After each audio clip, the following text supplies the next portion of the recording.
Edil vara çay içdim diýsem ýalançy çay içip horlanım diýsem sebäbi içip gördüm çaýyna bir hepde golay.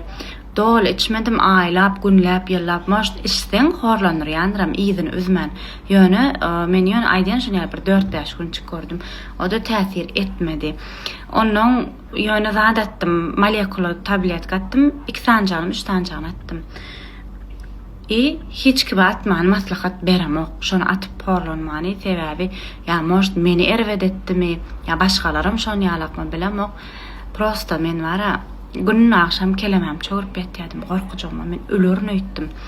Näýle düşündirýin ol elimi aýagymy titredip bir hil sudurga berýän ýaletdim men. Polna aşgadanyň kesýä ýediren okýsa özüň ajygyýanyň bilemok gezip ýörýän. Aşgadansız adam ýaly. Ýöne şeýle bir kelläň agyr diýada Allah saklasyn. Maslahat berem okşa dermany.